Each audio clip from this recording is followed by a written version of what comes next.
तो BCom first year की बात थी, तो गद्दी का काम था। एक बिटिया को पैरों की प्रॉब्लम हो गई, चला नहीं जाता था, और हमारे से कॉलेज में सीनियर थी। तो उनकी माताजी हमारी शिष्य थी। तो माताजी तो शिष्य थी, और कॉलेज में जो साथ पढ़ रहा हो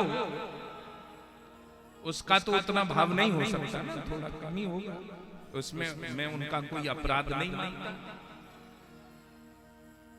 तो उन्होंने बड़े बड़े डॉक्टरों को दिखाया, कोई फर्क नहीं पड़ा, और डॉक्टरों ने कह दिया इनकी नसें सूख गई हैं, अब धीरे धीरे करके ये बिल्कुल लुंज हो जाएंगी। उनकी माता कहने लगी कि आप बेटी ऐसे कर भैया जी दिखा ले। तो कहने लगी वो विजय को कि हमारे गुरु जी हैं, होश पे बोलियो, चले चल नहीं तो मत जावे। तो वो हंसकर कहने लगी वो मुझे क्या बताएगा, लेकिन फिर भी आप कह रही हो तो चल देती हूं। अब वो गद्दी के समय जब आए तो हमारा जो कार्य है वो हमें करना है। हमारे लिए ना कोई मित्र है ना शत्रु है, गद्दी पर तो सब संभव होता है।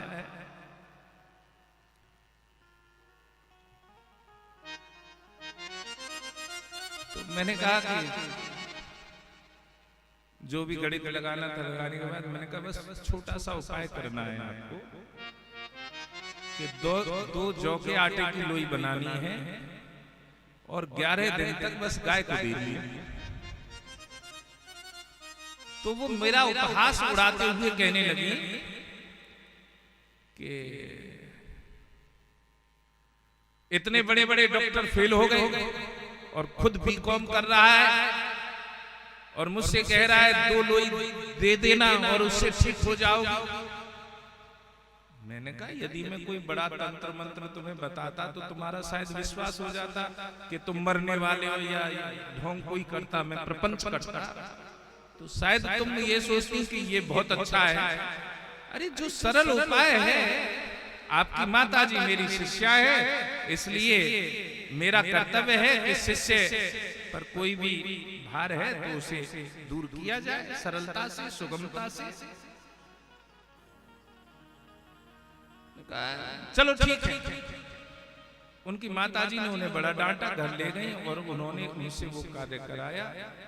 8वें दिन वो पूर्ण रूप से ठीक हो गई। 11 दिन का उपाय था। 11वें दिन जब वो आई तो भगवान के प्रति उनमें श्रद्धा थी और उस श्रद्धा को देखकर हमें बड़ा अच्छा लगा।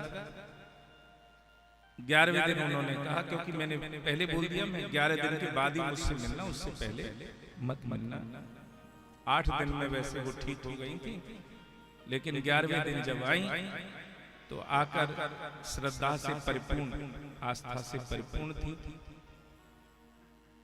तो उन्होंने कहा कि मैं तो सोच रही थी कि ये उपाय ऐसे ही होते हैं, लेकिन जब मैंने किया उपाय तो मुझे पता लगा कि डॉक्टर भी फेल हो जाते हैं यदि हम आस्था और विश्वास के साथ कोई कार्य करें।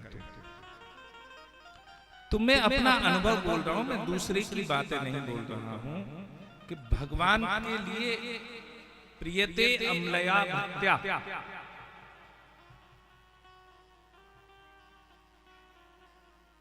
हमें निष्काम उनसे प्रेम करना ही पड़ेगा। यदि तुम कामना रहित प्रेम करोगे तो तुम्हारी कामना की पूर्ति तो अवश्य हो जाएगी, क्योंकि भगवान तो सर्वेश्वर है और हमारे तुम्हारे सबके मन की बात जानते हैं। ऐसा तो है नहीं कि जानते नहीं है, क्योंकि वो सर्वज्ञ हैं, सर्वव्यापी हैं, अंतर्यामी हैं, परमपिता परमेश्वर है, वो सब जानते हैं। लेकिन मेरा अपना अनुभव है, फिर भी तुम्हारा भगवान से निष्काम प्रेम होना चाहिए। कोई कहता है ऐसो है जावे को तब ऐसो करेंगे, नहीं, भगवान के लिए शर्त की आवश्यकता नहीं, शर्त तो बराबरी वालों में की जाती है। अब हम उसकी बराबरी कहाँ कर सकते हैं? तो उनके प्रति कोई ऐसी शर्त इत्यादि ना रखें, आप तो उनसे निष्काम प्रेम करें।